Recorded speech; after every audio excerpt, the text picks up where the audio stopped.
अस्सलामुअलैकुम नाज़रीन, PC world news से मैं हूं रिदा सिंधु। फैसलाबाद में जिले इंतजामिया ने अशिया ज़रूरिया की ज़ख़ीरा अंदोज़ी पर सदहार में बड़ी कार्रवाइयाँ करके 2 गोदाम से चावल, दालों और काले चने की 76,000 बोरियां कब्जे में ले ली।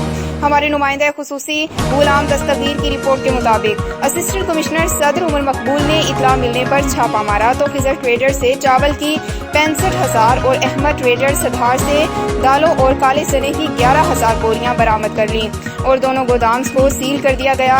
असिस्टेंट कमिश्नर ने कहा कि ज़ख़ीरा अंदोज़ों के खिलाफ कानून के तहत कार्रवाई की जाएगी।